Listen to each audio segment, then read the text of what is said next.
Hello there, and welcome back to the Trauma-Informed Care in the Long-Term Care Organization video series. The title of this segment is called Expressions of Distress and Nonviolent Communication. My name is Paige Hector.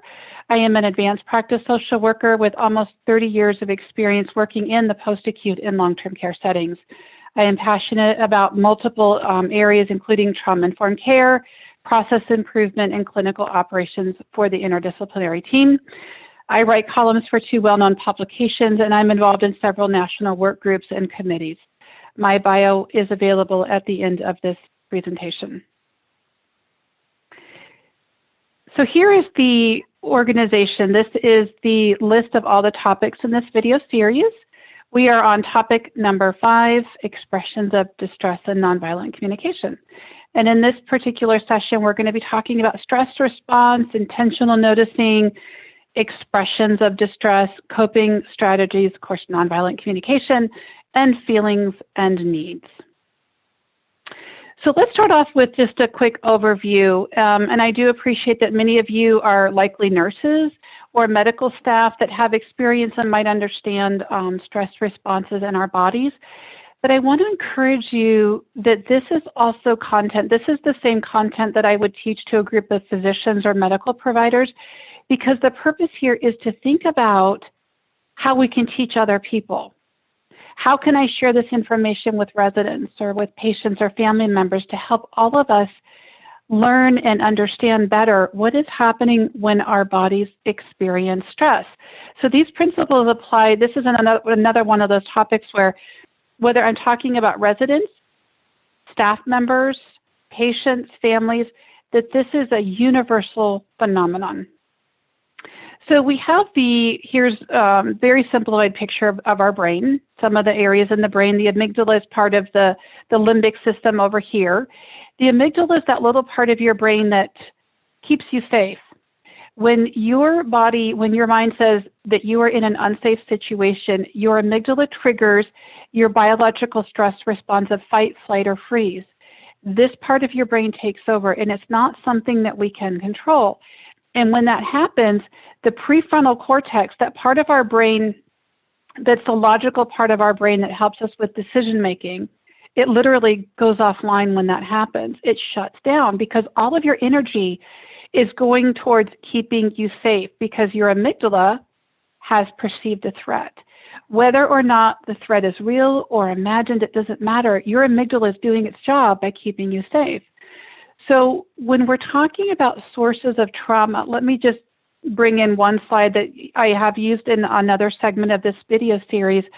There are many sources of medical trauma, that medication side effects or exposures to lights or sounds, feelings of vulnerability or exposure, feeling isolated or powerless. All of these things can actually trigger a person's stress response, the amygdala, to say, warning, warning, danger, not safe. And then what happens, I just love this image. When that happens, your limbic brain, which is where your amygdala lives, goes into fight, flight, or freeze. And basically your system is saying, am I safe? Is something going to hurt me? And what shuts down your prefrontal cortex, look at all of these things over here. Your ability to have empathy and insight, to make decisions, to regulate your emotions, to pay attention. So all of these things shut down because your brain has told you that you are not safe. It goes into one of these. So your biology is going to pick either fight, flight, which is running away, or freeze. So let me just explain to these. I was fascinated when I learned this concept years ago and delved a little bit more deeply into this, that when a person is in a fight mode, that when their biological stress response system has told their system, you're not safe, something's going to happen. If you think about a resident in your community that you might perceive as non-compliant or maybe even combative, it could be that that person is struggling to regain or hold on to control. They might appear as defensive or anger or blaming. A person that's in the flight response state could appear to us as staff as resistant or uncooperative. It could be that that person is disengaging or withdrawing. So it might look as, similar to anxiety, avoidance, denial, or even drug or alcohol use. A person in the free state may appear to us as staff as passive or unmotivated. They could be giving in to those in power, literally disconnecting. They lose the ability to identify their needs or feelings, and they dissociate, and they come across as a very flat affect. So these are biological stress responses, and what has happened is your amygdala has said there's a threat, perceived or real, it doesn't matter. Your biology is going to react in one of those three ways. The problem here, and I'm going to speak in terms of the pandemic, is that when we are exposed to prolonged periods of stress and anxiety, of which the pandemic can simply be just one example, your amygdala basically causes, it's a misfire, which it really has turned on your stress response for all time. You can imagine how harmful that can be. It's like calling 911 inside of your body, and all of your stress hormones are racing to the scene, and your body is in a constant state of alarm all the time. I liked this quotation from this particular resource. It says that under stress, everyone leans toward at least one type of trauma response, but they can occur in varying degrees, from inconvenient to life-threatening. So all of us, we're all programmed to experience those stress responses, and we might go between different ones in different situations, from something that's just an irritant to something that's actually life-threatening.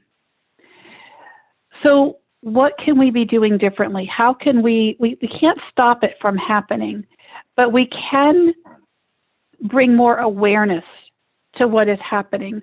I like the phrase intentional noticing. Another way to think about it is catching your stress response. So if I were to ask you, where does the discomfort show up for you? The overwhelm, the distress, or anxiety? I'm going to give you a couple of columns of possibilities, and these are only samples, everyone. These lists can be much longer. But for example, do any of these resonate with you? So when your body feels stressed, anxious, or overwhelmed, do you notice that your breathing changes? Is there a difference in your heart rate? Do you do things like clench your teeth, or your muscles get really tight? Behavioral and emotional changes. Do you feel more prone to anger or blaming other individuals? Is there fear or irritability, frustration, or exhaustion? So these are just a few of the possibilities that when your body is feeling overwhelmed. Cognitively, do any of these resonate with you? When you're anxious or overwhelmed, do you tend to think that are you fearful of losing control or not being able to cope with the situation? A fear of injury or death or going crazy? Do you have those images that kind of go around on that? I think of it as a hamster wheel that you replay over and over in your mind when you feel anxious or overwhelmed. All of these are indications that your body is giving you really important information. I want to share with you a resource I came across recently that I just love. The really cool thing, it's also a free resource, and the link is at the bottom. This is from a resource called Grok. That's an interesting word, right? Grok, Grok the World. One of the things that I see an opportunity for us is to increase our vocabulary when it comes to talking about, thinking about, or explaining what are the sensations that we're experiencing in our body. This list, I realize that it's kind of hard to read this small print, so I just took a few of these and popped them out on the sides in the colored words. I just love the words bubbly or goosebumpy, a burning sensation, prickly, empty, squirmy, flowing, disconnected, icy, radiant, in a knot. So as we begin to expand our ability to talk about what we're feeling inside, the sensations in our body, this will help us bring more awareness and the ability to what I said earlier about catching our stress response, because when we catch the stress response, we can then do something about it to help us to come back into a a feeling of self-regulation or self-soothing or self-calming. This excerpt, I just finished reading this most remarkable book called Responsible by Diana Handel. I won't go into what the story was about, but it is a story of a person with PTSD following a really traumatic event at the hospital where she worked. And this sentence just stood out to me, these two sentences that she was describing being in a meeting one day. My body tingled. I felt tightly wound and jittery at the same time. I was present, but not altogether here. And I read that and just paused because that to me was a beautiful explanation of her experience in that moment. Very good visualization explaining and describing how she felt. So the reason that I'm talking about these words and how we catch these stress responses, because that's going to lead us directly into the next part of this particular topic. So just inviting some breath. I'm going to be talking about expressions of distress in the next segment, but just to breathe deeply as we introduce this next section. The words that we use have meaning. The words that we use in healthcare, in our daily lives, they have meaning. And I'm going to ask us to consider changing our thinking and the words that we use, our languaging. So rather than using the word behaviors, which is more solidly based in that medical or traditional model, traditional medical model, I would like us to be using the concept of expressions of distress, which are truly a way of communicating unmet needs. So I'll be talking a lot more about unmet needs in another section, but for right now, we're going to be talking about expressions of distress and how focusing on those can really bring more person-centered care approaches into our work, into our nursing home. So I just began listing a few. I'm sure there's many more. When we think of expressions of distress, things like calling out, OCD, obsessive compulsive types of behaviors, anxiety, argumentativeness, protective gestures, like you go in to help a resident to do something and they do a protective gesture like they're trying to protect themselves. Resistance to or declining care, self-injurious coping mechanisms, drugs, alcohol, all of these things can be classified as expressions of distress. Let's talk about one in particular, so agitation. I know in my years, I've read many, many medical records, and over the years, I've seen so many staff from different disciplines, and we tend to document generalizations like agitation or depression. If I were to ask you, think of a resident right now in your community that you might describe as agitated. What exactly does that person say and do when they're agitated? What do they look and sound like? For example, and I list several here, do they yell at you in a loud voice? Do they cry inconsolably? Is it the behavior where they're tracking you up and down the hallway and being very persistent until their needs are met? Do they have difficulty following directions? Does their face turn red? Like, what visibly do you see happening with them that would lead you to say agitated? So from a trauma-informed care perspective, it's very important that we expand our ability to think about what are the expressions of distress, what do they mean, what do they tell us about possible trauma involvement, why is the person experiencing this particular expression of distress, did something happen to them? So typically what I know I've seen in my career is people tend to document agitation and then they move on, or resistant to care, or refuses care, but not a lot of investigation as to why. So behavioral expressions and re-traumatization, I'm going to try to tie those two together.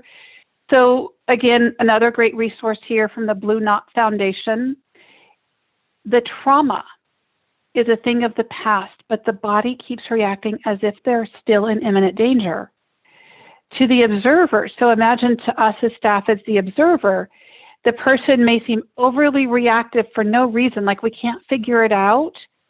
And it can be easy to misinterpret their reaction and respond inappropriately in attitude and behavior, which can compound the trauma and the experience of being re-traumatized and triggered. So the behavioral expression, like whether it's agitation, a protective gesture, sexual inappropriateness, all of these things can be indicative of a past trauma that continues to play itself out in the present moment. So we begin to look at, well, what is the context? And again, a lot going on with this slide. The purpose of this is to give you some prompts, some more questions to think about the context in which the person is making the choice. That's a very important principle of trauma-informed care and also person-centered care, is understanding the context around the decision, around the choice, or around the behavior. For example, if a resident is not wanting to maybe follow a treatment plan, or they don't want to, they're being resistant to personal care, or whatever it might be, why are they saying no now? What's the context of the no in this moment? Are they experiencing pain or discomfort? Has something changed with their family? Is there a new medication? Is there experience of abuse?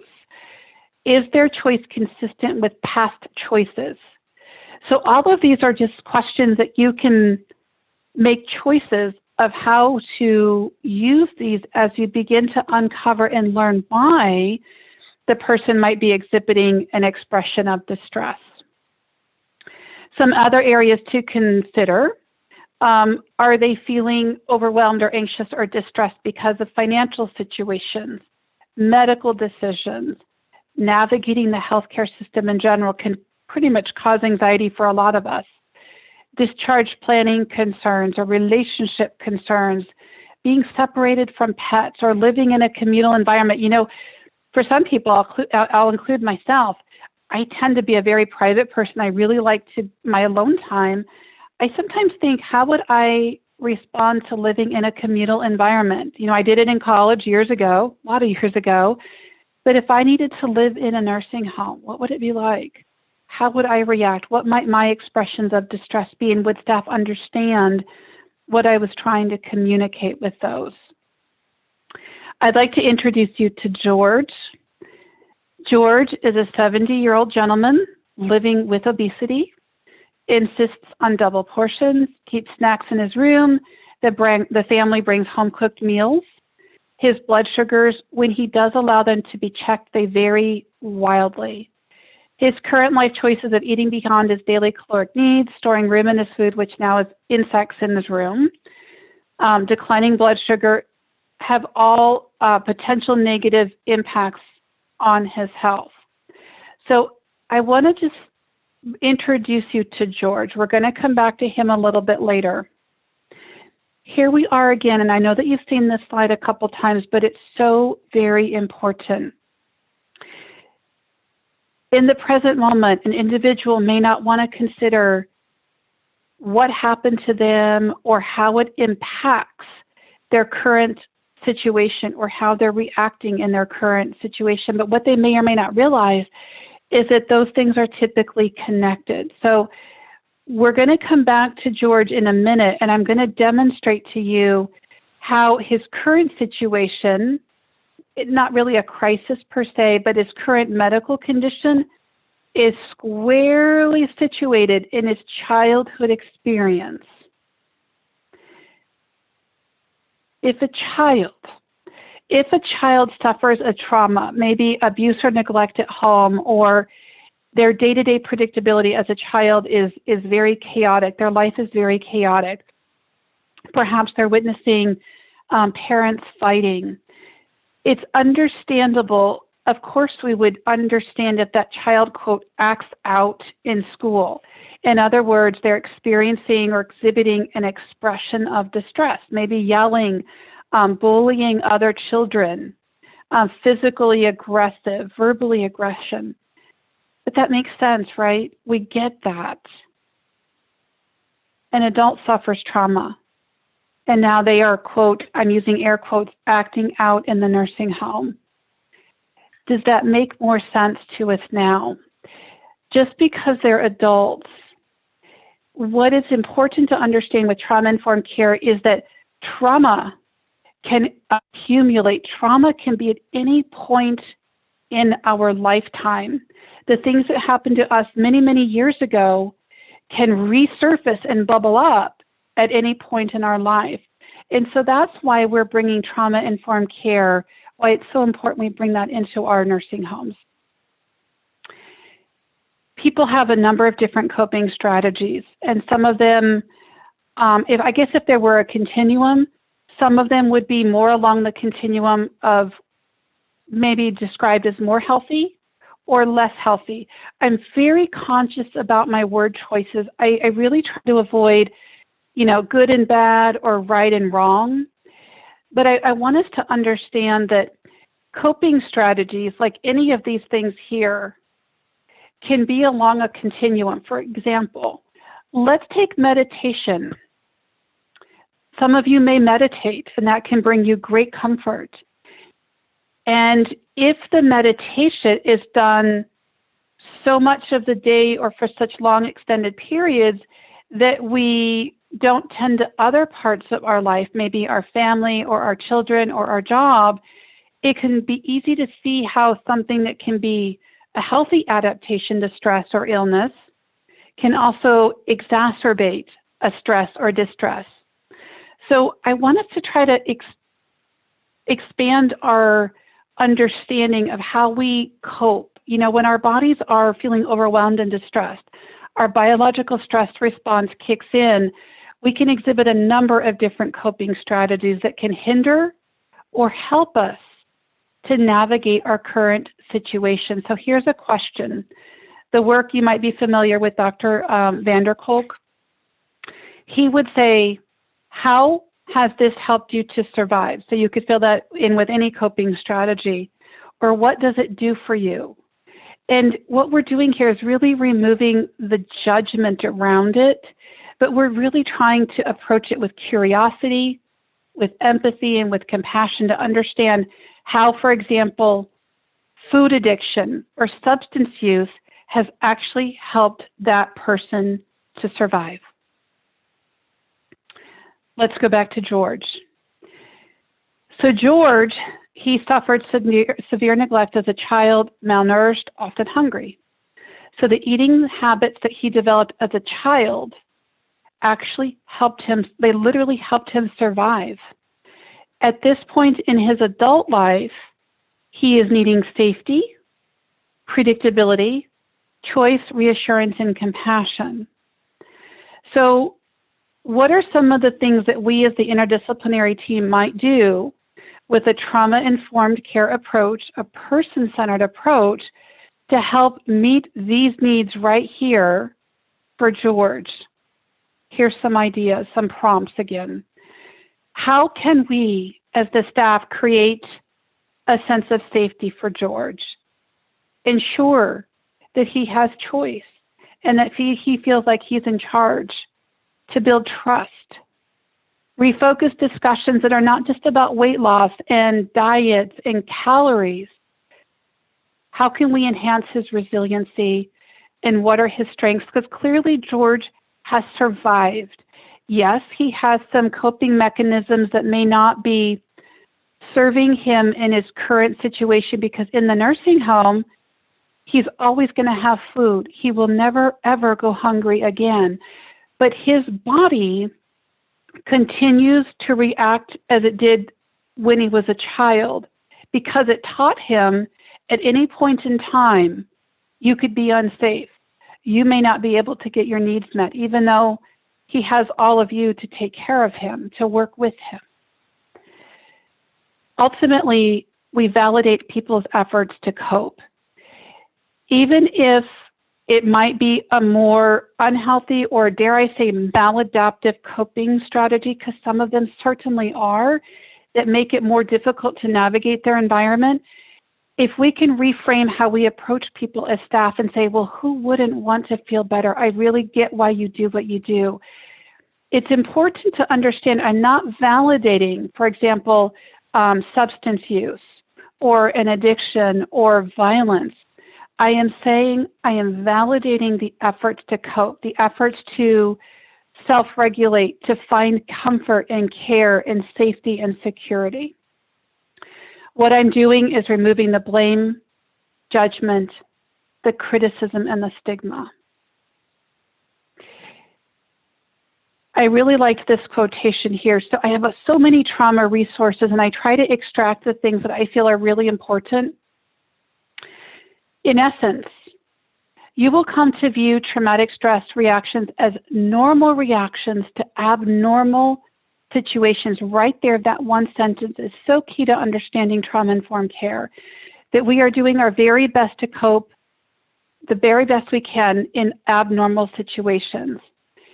Trauma-related reactions are adaptive, that they actually demonstrate most of the time creativity, self-preservation, and determination. So again, I'm helping us shift from that paradigm of kind of negativity, what happened to you, from what's wrong with you to what happened in your life. How did you persist and survive and adapt? It's important to realize that this is from Michael Keller, who is a clinician who does a lot of trauma work. He uses EMDR training, which is eye movement desensitization and reprocessing. He said in a training that I took with him one day, he said, when your brain is on fire from trauma, anxiety, or fear, it's really hard to remember resources. So when we are feeling anxious and stressed and traumatized or overwhelmed, it's very hard for us to remember that we do have resilience. We do have resources and things that we can be doing differently. One of the things that we do as staff, and this is just, and I'm encouraging you to think about this, not just at work, but also in your personal relationships, your community, your family, your friends. So when we are with a person that might be experiencing some kind of expression of distress, irritability, or blaming, or any number of different things, sometimes what we do is we resort to giving advice, just reassuring them, everything's just going to be okay, or we shift the focus and start telling a story about ourselves. We might start interrogating them and asking them a ton of questions. Well, did you do this? Or, well, why did you do that? Or what happened then? Or we just simply change the subject. What we're doing here is trying to move away from these sort of ingrained, socialized patterns of communication that aren't even really communication at all. What we're doing is shifting more towards emotional intelligence. Very broadly, a general definition is the ability to understand and manage emotions and to communicate, read, and navigate social situations and conflicts.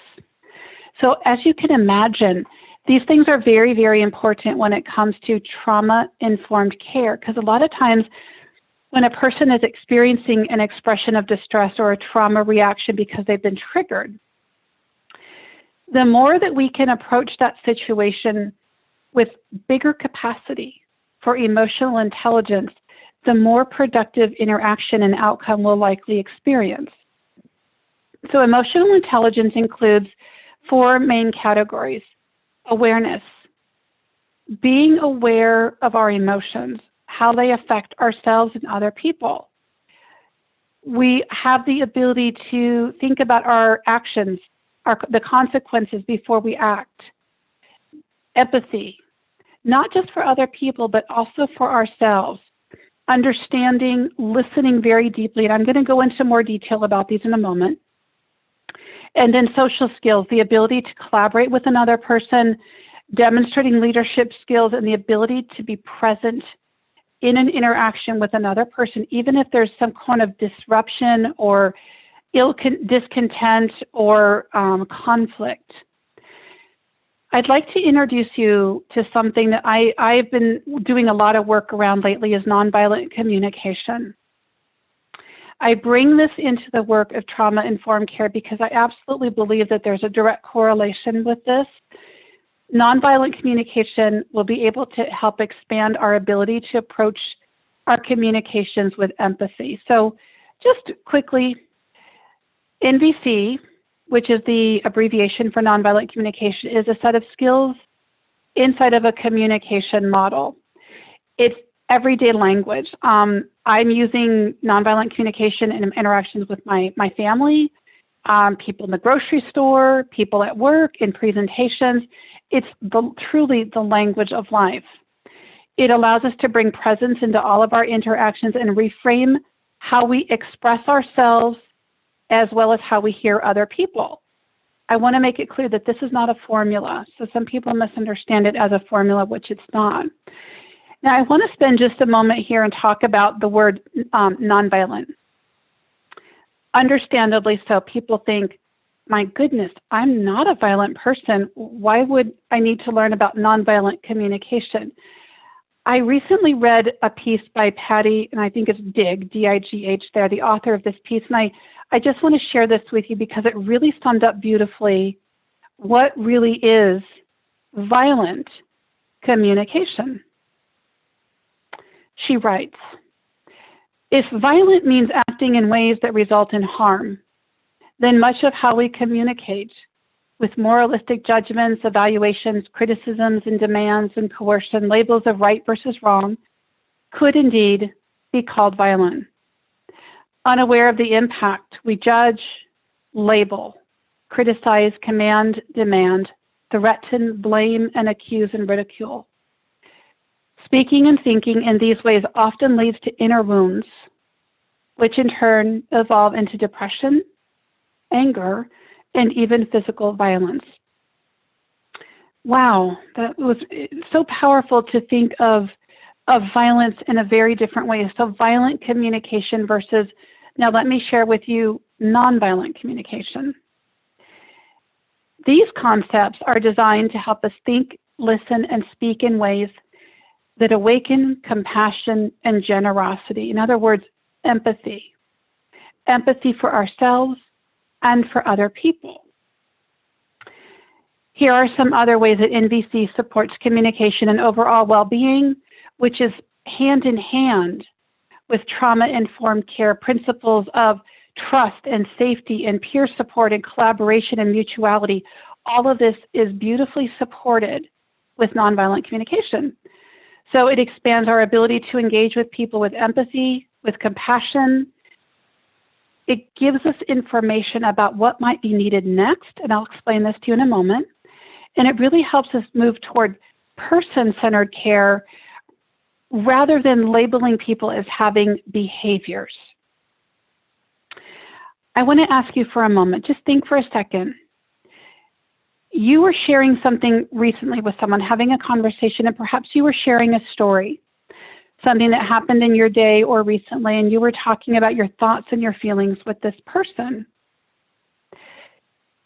Did you feel heard? And it could be yes or no. There's no right or wrong here.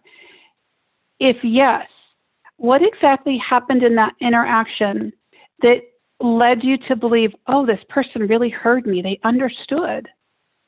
If not, what happened in the exchange that left you feeling unheard? Did they, for example, change the topic, give you advice that you weren't ready for, that you never asked for? Did they just tell you, oh, don't worry, everything's going to be fine, or you're making a mountain out of a molehill kind of thing? So I want you to think about a recent example of a communication. How did you feel when you finished speaking? And then, how receptive were you to listening to that other person? So if you felt heard and understood, I would guess more than likely you were more receptive to being empathetic to listening to the other person, versus if you felt kind of shut down or cut off, you're probably not as likely to listen to the other person. So this is the essence of nonviolent communication. So I see this applicability with one another, peers, colleagues, family members, our kids, spouses, partners. Listening in nonviolent communication, there's a couple ways to think about this. Attuned listening is one phrase. Kathy Simon, her website is right here. She likes to call it attuned listening. It's also called empathy or compassionate communication. There's different ways, so pick what feels right for you. Basically, it's sending the message verbally and non-verbally to the other person that you want to hear them.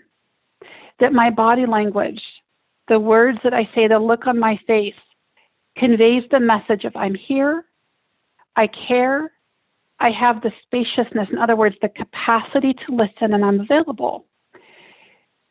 When we use attuned listening, it's really that we have no agenda. We're simply coming to listen. And we don't even have to do the excuse me, the things like, or, oh, okay. We just simply listen, that the presence, the essence is simply being present with the other person. Excuse me.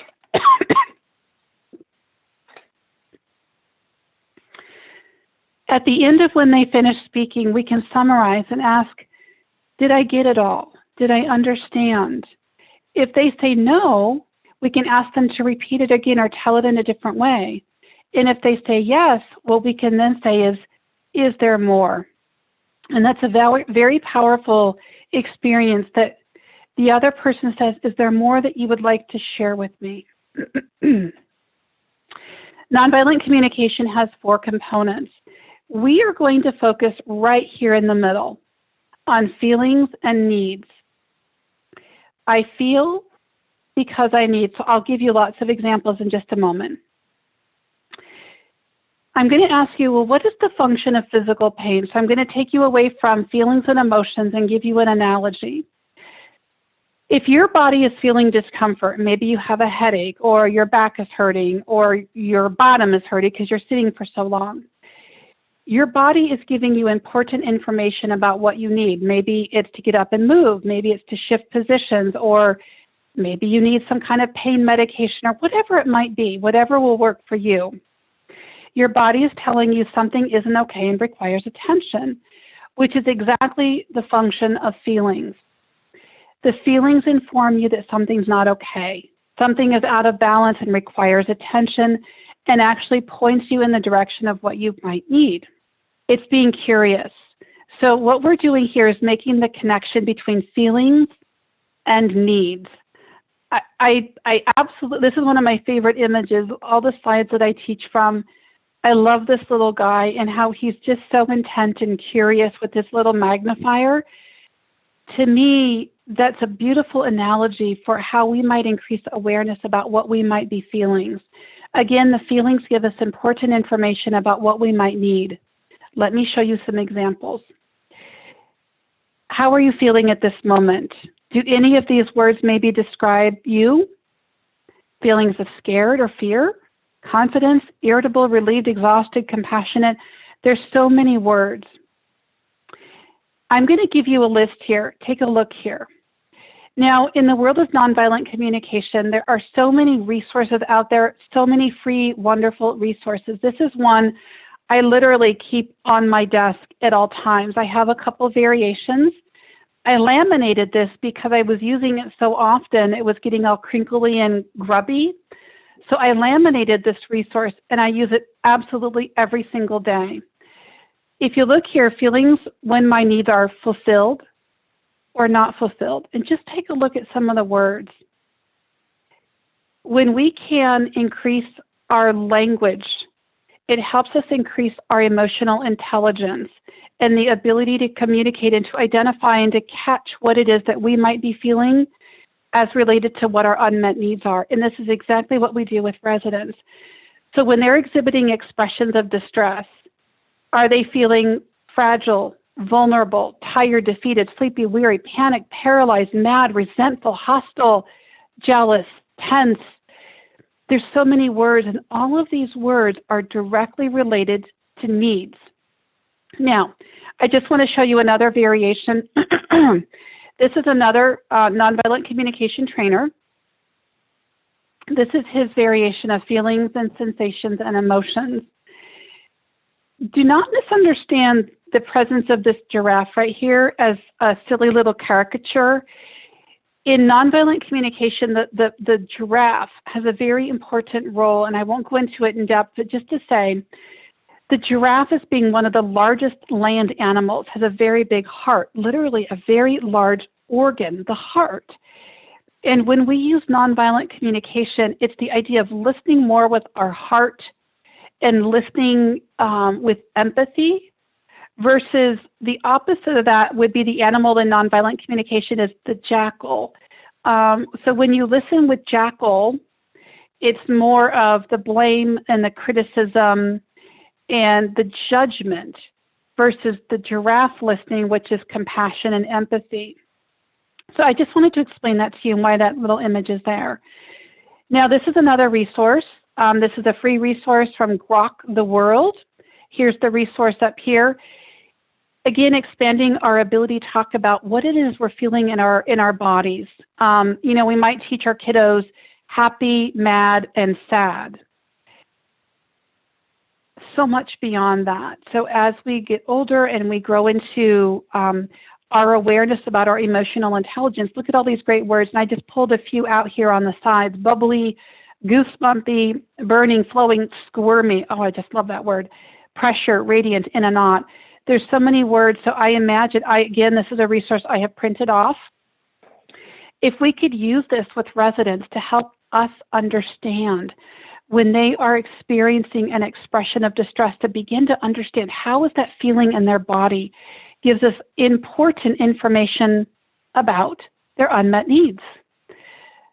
When we think of unmet needs for an individual who's experiencing an expression of distress, I'm going to show you a list. So this is, you recognize this, I just showed you a similar image. This is the flip side of this same resource. Look at all the needs here. Physical well-being, harmony, big categories, autonomy, power, connection, pleasure, authenticity, meaning. Every single one of us as human beings has the same basic universal human needs, no matter our gender, age, race, ethnicity. It does not matter. All of us as human beings have all of these needs, staff and residents. Here is another list over here. This is the universal basic needs. This is the back side, the one I just showed you. When we can pair up the feelings that we have with our unmet needs, that's what gives us vital information of how better to work with someone from a trauma-informed care and a person-centered care. So here's some examples. My need for communication is not met. I feel uncertain. I'm resentful because I wasn't involved in the decision. So clearly, resentful is the feeling. I wasn't involved in the decision means that there was probably an unmet need for collaboration or empowerment. I'm afraid. I need familiarity and compassion. My need for comfort is met, and I feel confident that I can enjoy my day. All of these, and here's kind of a way to go about learning and asking a person about their feelings and their needs. So here's how it might work. Are you, and then you guess a feeling. Are you feeling because you need or you want or would like or desire? What we're doing there is trying to guess a feeling with a possible unmet need. So for example, I'm wondering if you're feeling scared because you don't know what's going to happen next. So clearly the scared is the feeling. The possible unmet needs could be for understanding, predictability, ease, balance, or stability. And those are all important to all of us. And imagine, you know, with the pandemic, we've had unmet needs in many different domains. As healthcare staff, very unpredictable working environment. Nothing has been easy, very much out of balance and unstable. Is it exciting that your facility might be opening to visitors soon? Exciting is the feeling. The possible needs for connection, familiarity, and reassurance are the needs that could be met. Are you frustrated because you would like to contribute, but you aren't sure what's possible? So the really cool thing about this, you guys, is that you don't have to be right. You can take a guess, and if you said to me, well, are you feeling, and I'm not feeling what you guessed, no big deal. I can then have an opportunity to share with you, actually, I was really feeling this. We don't have to make this very formal. We can make it very, very conversational. That's why I keep saying nonviolent communication is not a formula. One of my favorite ways of trying to uncover what another person's unmet needs might be is these types of prompts. You really want. You would love to. The one I'm using a lot lately is you long for. Oh my goodness, do you long for a sense of ease or predictability and reassurance and safety? I know I do. Just to reinforce and to reiterate, we do not have to be therapists to be therapeutic. So I don't want anyone to think that these are therapy techniques. These are life communication skills. This is not providing therapy to people. This is simply expanding our ability to connect with empathy. So let's go back to expressions of distress. So again, I showed this slide earlier, but I'm now going to orient and anchor the expressions of distress in terms of nonviolent communication. But first, I'm going to give you a little important tidbit. When an individual is experiencing some kind of expression of distress, maybe they are agitated and they're yelling or they're frustrated or they're pacing or whatever it is, simply telling that person to calm down can actually exacerbate the distress. It absolutely will not work. When a person is in a trauma reaction, they may not have the ability to simply calm down. You might have the best of intentions by giving that, I guess, piece of advice or direction to them, but their body is more than likely in a biological stress response. It's not going to work to tell them to calm down. So what can we do instead? One of the ways that we can use nonviolent communication. So this is a worksheet you could do with staff in your facility. How can we connect expressions of distress to feelings and unmet needs? So over here, I just put a few expressions here. Yelling, isolating, hitting, crying, and substance use. Some of the feelings that might go with that, feelings of helplessness and panic, resentfulness, embarrassed, fragile, lonely, and disappointed. I just picked, there are so many more. So what might be some of the needs, in this case, the unmet needs associated with these feelings and expressions? Predictability, awareness, to be understood for balance, freedom, and compassion. So you'll begin to see how this can be very powerful in connecting with people in residence in this situation. It can also be for staff or your kids or whoever it is in your family. Look at the expressions of distress. So here's an example. So let's say, for example, you have a resident who continues to ask your staff to do things for him or her that you guys know he or she can do for themselves. What feeling might they be experiencing? What could you guess? And how might it be related to an unmet need? Or a resident who declines offers of help, but then insists that no one offered to help. That's really frustrating. I know that really is hard for staff. But if we could take kind of the judgment and the criticism away from that experience and dig deeper to what is the feeling and the unmet need, I think we might have some more wonderful opportunities to engage with that person and to come up with some viable care plan options. So there's a few more examples, and you guys can come up with so many of your own, but begin to think about feelings and needs. This is a lovely resource, and I put the full resource at the end of this slide deck, and it's also available on the training video series website. One of the most wonderful books I've read recently is Dementia Together. This book is nonviolent communication for people living with dementia. And as you can imagine, it might be really difficult to do that, guessing a feeling and a need with someone with a cognitive impairment. That could be overwhelming or frustrating or even embarrassing for them because they may not be able to track or understand or answer those questions. So here's what we as staff can do differently. Let's say, for example, let's look at compassion. You could ask a resident, and this wouldn't work for every person living with dementia, but it could for many. Would you like to know that others have a sense of how hard this is for you? Would you like to be able to help? Do you want to have fun? So you can see how this question is clearly related to the basic universal human need of play. So important for all of us.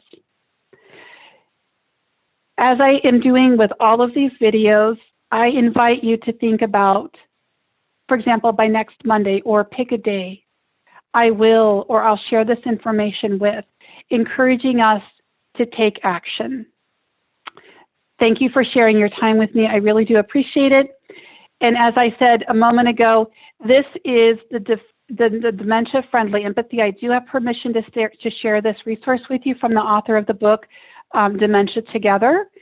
And as you can see, it goes through many different human needs with discussion prompts that we can use with our residents. Here is my bio. And as always, I just want to give thanks to the Care Compass Network and the Finger Lakes Geriatric Education Center for making this video series possible.